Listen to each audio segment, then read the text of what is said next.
Let me tell you about the Vikings. They were different to you and I. But thanks to their ability and desire to look over the horizon, they imbued this small island with part of their unique character. The backbone of Manx nature has Viking with perhaps a small V stamped down the centre. We have Viking DNA, not much, say the scientists, but enough to feel we are touched with Norseness. Is that a word? And never more so than on this day when we come together in a manner the Vikings instigated. It was written once our little nation is the only Norse nation now on earth that can shake hands with the days of the sagas and the sea kings.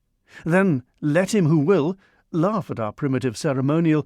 It is the badge of our ancient liberty, and we need not envy the man who can look on it unmoved. For hundreds of years, still holding on to its basic form, a ceremony is held on Tynwald Hill at the centre of the island. I say hill, it's more of a mound, a four-tiered man-made mound that possibly might not get planning permission these days, for bringing earth from all round the island to build it here must surely bend some law or other, passed ironically on this Tynwald Hill. There have been changes over the years. The fairfield used to be between the road and the hill, but the raucous goings-on in the fair were thought to diminish the importance of what was happening on the hill, so it was moved behind the grandstand. This year, of course, there is a considerable difference to what happens on the hill. An invader from beyond these shores means the ceremony is much diminished, shorn of much of the pomp and circumstance. The bands, the military guard, the church ceremony, Charles Guard interviewing the unwary. But of course it was an invader from beyond these shores that brought this ceremony about in the first place. Hey, Sigurd, what's that land on the starboard over there? Beats me, Eric. Green, low hills, some nice streams, a broad, welcoming beach, low tax rates, few cafes I can see. Looks like a good place to put in for some R&R, some rampaging and ravishing. Last one ashore is a Flemish noodle. We were a low tax regime in those days, but the incursions started mounting. Vikings are thought to have first visited Britain near Dorchester in 789. In 793, Lindisfarne Island. Well, we shall hear in a minute what happened to Lindisfarne. To put all this in a European context, at the same time, 778, Roland died at Roncesvalles in Charlemagne's campaigns in Spain. We believe the Vikings first visited us on our island in 798. The popular image of the Viking is, of course, of an uncompromising chap. Crush your enemies, see them driven before you, and hear the lamentation of their women. It took them just over 2 decades to conquer us and settle. They left us with some Viking names. Vik, bay as in Fleshwick, fell, hill as in Lamb's Fell, Ness, a point or headland as in Lang Ness, Viking as in the Viking pub. Well, from this range we can chuckle. It's all very horrible histories, but then it was COVID in human form. These chaps were tough and very, very scary, with an axe to grind. And the locals will already have heard something about these fellows. In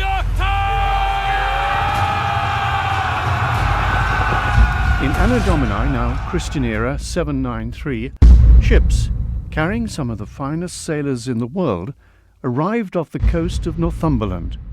The Northmen, or Vikings, had left their homeland for, it seems, a number of reasons. Norway was apparently running out of agricultural land in the face of a growing population.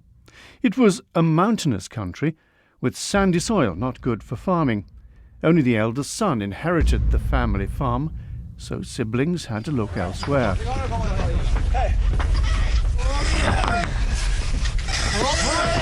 Skal vi sette fast her først?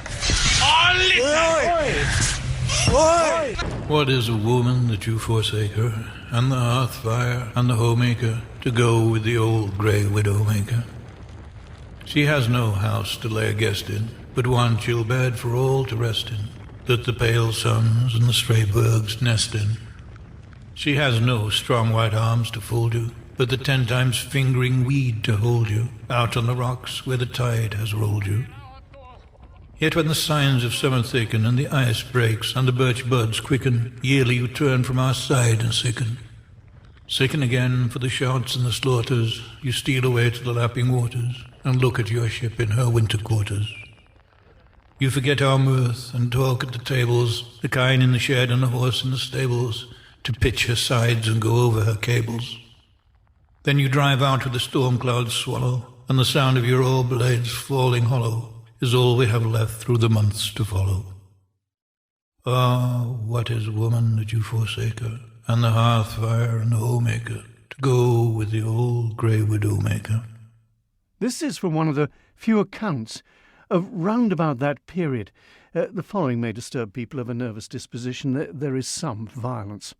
The following autumn, Harold sent Niall's 3 sons, namely Dougal, Thorkel, and Molmore, together with a friend of his called Joseph, to Man, where they landed at St. Patrick's Isle. On the 25th of October, and 3 days after their arrival in Man, a convention of all the Manx people took place at Tynwald. Attending the meeting were Niall's 3 sons with all their supporters, whom they brought with them from the Isles. Also present was Lachlan, the custodian of Man, who brought to the meeting all his partisans and all whom he'd been able to persuade to come along on that day, since he feared Niall's sons on account of some hostility that still existed between them. After much abuse and vilification from both sides, and as no reconciliation seemed likely, the 2 factions rushed from the assembly, and a pitched battle ensued. Lachlan's men gained the upper hand, killing on the spot 2 of Niall's sons, Dougal and Molmore, together with Harold's friend Joseph. The rest fled the issue. After this incident, the meeting was dissolved, and they all returned to their respective homes, possibly to watch North Enders. That comes, incidentally, from the Chronicles of the Kings of Man and the Isles, which was translated from the Latin by George Broderick. It was written by monks. Tynwald comes from the words Tingvola, assembly field. There are Tings, or were Tings, all over the world, wherever Northmen inhabited. But Tings aren't what they used to be. They only exist in a select number of places now. The Vikings went in for punishments they could really smart. For instance, if someone ignored the ceremonial fencing of the court at Tynwald, the command for everyone to behave, then they could be hanged, drawn and quartered. If the Vikings believed someone had committed a crime, they had to stand a trial. Women had to pick hot stones out of boiling water, and men carried red-hot burning iron for a short distance. If they dropped the stones or the iron, they were accused of being guilty. If you achieved your task, you had your wounds cleaned up and dressed. When a week passed, the wounds were examined, and if they were healing nicely, then you were innocent. And if they weren't, well, their fate was decided by the Ting. The Ting was the meeting where the punishment would be decided. The criminal would have to pay a mocht, degraded to be a slave, or even be banished from the land. If you were an outlaw, anyone could kill you without risk of being prosecuted.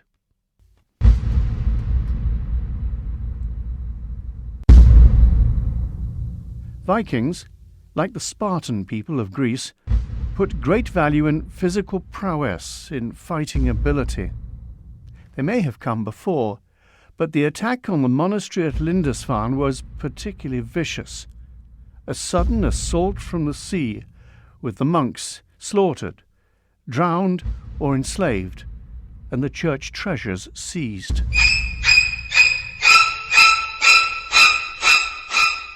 It took some time, but gradually word of the attack spread along the eastern seaboard of the British Isles. It had perhaps served its purpose to strike terrible fear into the hearts of all the inhabitants. 2 years later, Irish and Welsh annalists record the appearance of the Northmen in their dragon ships in the Irish Sea. Their hegemony of the Manx was about to begin.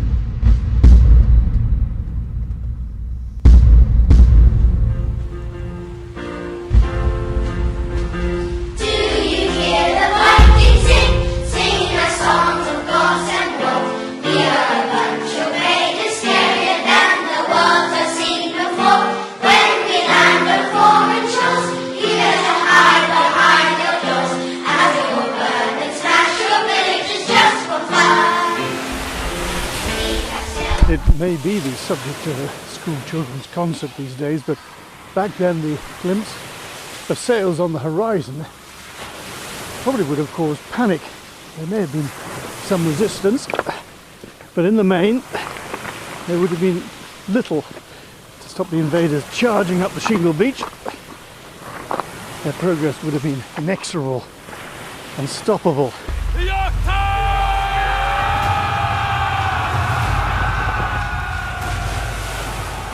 They were fighting men up against the villagers, fishermen. The Norsemen stretched their ambitions towards Europe and also to the west. The Isle of Man was in an ideal position to profit from trade between Ireland and the Scottish Islands. It was on the sailing route between Scandinavia and Ireland, and as today, it's a green and pleasant land, ideal for farming and settlement, very alluring to the new arrivals. And arrive is what the Vikings did, we believe, for the first time here in 798. The Norwegians were thought to come down the Western Isles, while the Danes came down the eastern coast of Britain. We still find in common use the Norwegian terms fell, garth and gill on this side of Britain. They soon found a small islet just off the west coast of Peel, ideal to develop as a fortified base. That became, of course, Peel Castle. Viking society was made up of three distinct classes: landowning nobles, freemen and slaves. Now, those that were called Vikings every spring and summer would leave home for months at a time, sailing the seas in search of riches and glory. In fall and winter, when the seas were too dangerous to cross, the Vikings would return home to their village or farms, where they farmed, hunted and gathered. Some people on the Isle of Man know what it's like to be in a Viking ship on a rough sea. In 1979, after a lot of training, Chief Robin Bigland took the replica Viking longship Odin's Raven from Norway to the Isle of Man for the millennium. Training seemed to involve running naked into the sea quite a few times and also trying to be seasick as practice. I named this ship Odin's Raven. A fair wind to the ship, success and prosperity to her brave and valiant crew, to bring her safely to the Isle of Man. And any moment now, the Millennium Magnum of Champagne will be set loose, and hopefully a good strong swing. And she's launched a first-time shot, and now Odin's Raven slowly sails into the fjord here at Ansoy. When any group set off on a trip of this kind, their knowledge, particularly in the sea trials and so on, makes them realize that vessels of this kind were superbly adapted for raiding. They're very shallow drafted, they're fast, but inherently they're fairly unstable, and they've only got to lean 11 degrees or so, and they start taking in water over the gunwales, because we only had 22 inches of distance between the sea and the gunwale of the boat. So there is naturally a major concern that you don't get water in the boat from a breaking wave or something of that nature, because if you do, that water will slop around and very rapidly the boat will tilt, and we know the consequences, as in fact we did discover, because we did capsize.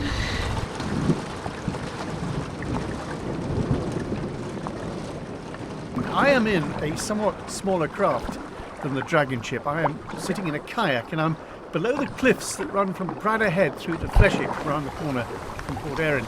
Today it's blue skies and a breeze. The sea's a little choppy, and a bit of a swell crashing waves against the rocks. But when these cliffs up above my head, and they come magnificent, are shrouded in mist, they look truly forbidding, truly scary. Those newly arrived wouldn't have known much about this place, apart from talks they'd heard. They didn't know who the inhabitants were, what they wore like. Was there a beach where they could draw their boats up? If the fog was down, they would have been groping their way carefully up this coast. The crew, we get the impressions they were all fearless. Well, one or two might have been those that were left a little option, but to leave home as there was no real place for them there. There was no land for them to farm. They had to go and look for somewhere else. They may have been deeply apprehensive, scared even. Yes, scared probably. This is a mighty place. The cliffs are ponderous in their mass. The grasses come tumbling down their side. Presumably, they're much the same as they would have been then. There would have been as there are now. Seals! They're over there. There are guillemots. There's a group of them over there on the water. Basking sharks. I haven't seen any today, but probably they were around. Even whales, orcas, and lots of fish. Over the years there have been a number of accounts of the Tynwald ceremony. This one from the writer Sir Thomas Henry Hall Caine, describing his day at St. John's. The ceremonial is well worth seeing. You may go to the ends of Europe and see nothing of the kind that is half so interesting. I was present at the Tynwald of last year. Let me describe it. The day was bright, brilliant, even dazzling. The open part of the green was covered with booths, barrows, stands and show tents. There were cheapjacks selling shoddy watches, phrenologists with 2 chairs, fat women, dwarfs, wandering minstrels and itinerant hawkers of tin hat boxes containing sticks of toffee. These and other shiny, slimy creatures with the air and grease of the towns. At one corner there were a few oxen and horses tethered and lanketed and kicking up the dust under the dry sod. The crowd was dense already and increasing at every moment. As the brakes arrived, they drove up with a whoop and a swing that sent the people surging on either side. Some brought well-behaved visitors, others brought an eruption of ruffians blowing tin whistles and Jews' harps, and yet others brought farmers and fishermen disguised, out of all recognition, as lodging housekeepers, and pretending not to understand the salutations of old comrades when addressed by them in the Manx. Down the neck of the enclosure, and round the circular end of it, a regiment of soldiers was ranged, with rifles and bayonets. Inside their lines there was a company of marines with drawn swords. The steps to the mount were covered with rushes from the Curragh. 2 armchairs were on the top under a canopy hung from a flagstaff that stood in the centre. These chairs were still empty. The mount and its approaches were being kept clear. The sun was hot, the heat was great, the odour was sometimes oppressive. Now and again sounds of singing within the church mingled with the crack of the toy rifle rangers and the jabber of the cheapjacks.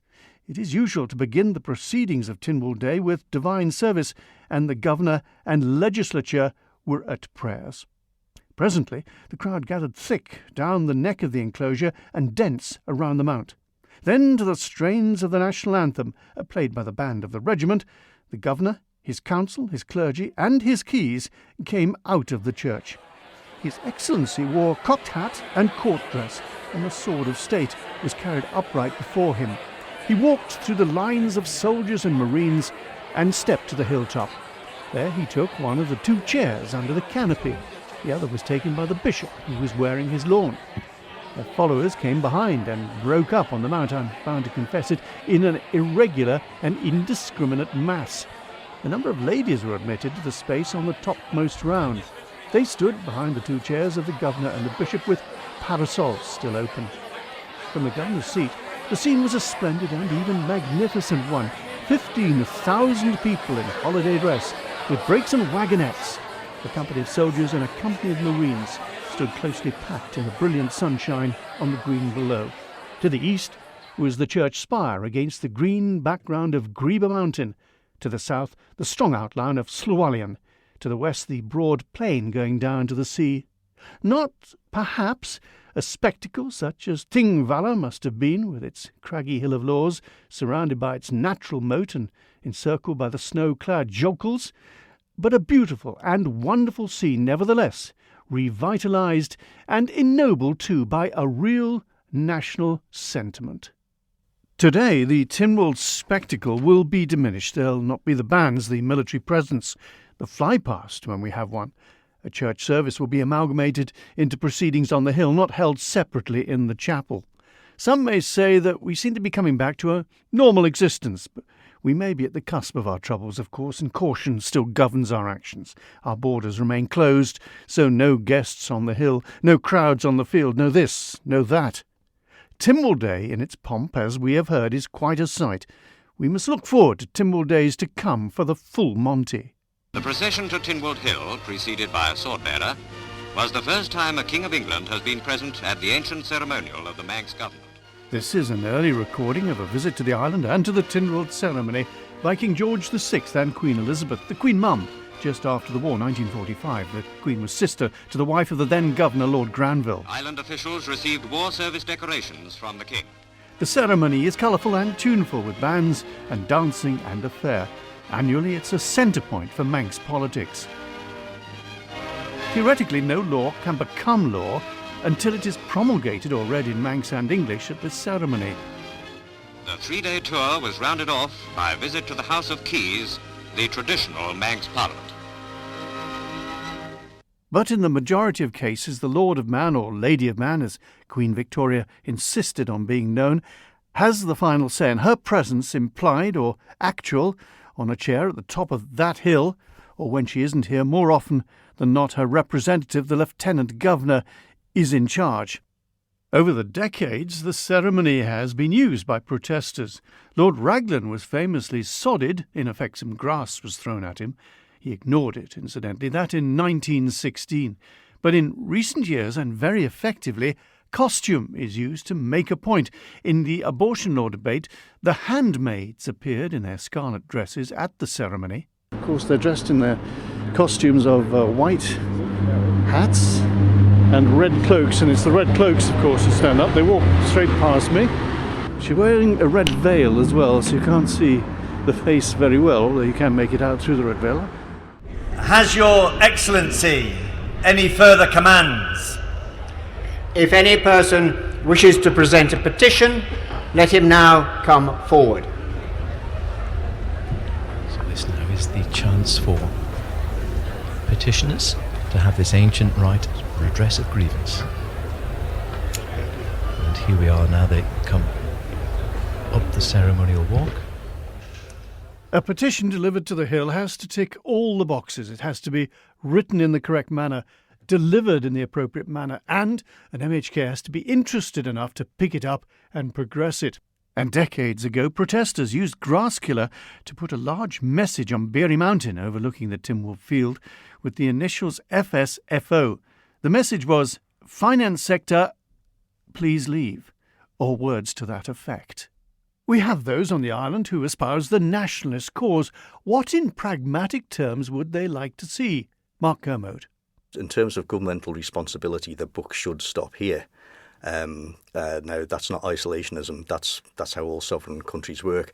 And I think if we look at, without dragging Brexit into it, if people I've talked to from England who did vote for Brexit, they're not necessarily anti-European, but a lot of them are the older generation who did vote to go into Europe and did vote in the referendum to stay in Europe and said, this is not what we signed up for, this is now a federal state and we signed up for a trading agreement.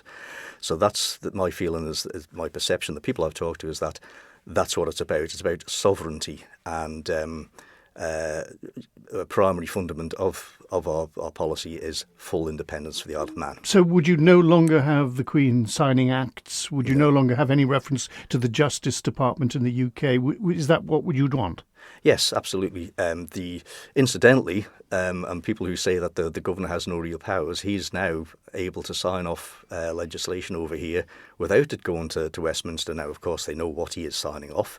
But there is no act passed in the Isle of Man that does not go through. Could we exist, though, as a small jurisdiction outside, in the Irish Sea, next to all our big neighbours? Could we exist without the UK? Oh, we do, and we did for a long, long time.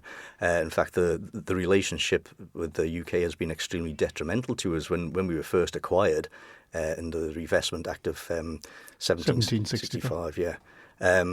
One of the first things was that we were effectively prevented from trading with anywhere but Liverpool. There was, because the customs still existed then, and there was a dispensation given to Manx boats to go into Liverpool. That's where the whole three-legged ensign comes from.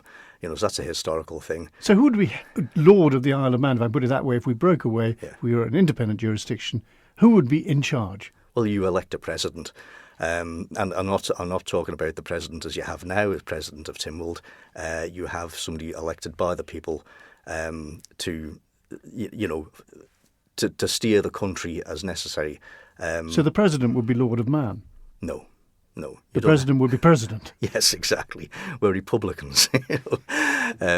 You don't take an English feudal title and stick it on someone else. That's not the way it works. Isn't it easier as nationalists to thunder quietly from the sideline rather than suddenly have the enormous responsibility of the Isle of Man in your charge and having to make it a viable entity? Well, we have been for 50, in fact more than 50 years now, trying to push the members of government in the direction, and on paper we've come a long way. But I would say, I know we say every Tynwald's the worst there's ever been, but this one really does seem to have no sense of individuality and self-determination. They're just rubber stamping every UK act and directive that comes along, and you may as well say in that case, well, why are you there? Why don't you just be a county of England? And of course we wouldn't want that at all, but the way they are behaving, you may as well be a county of England.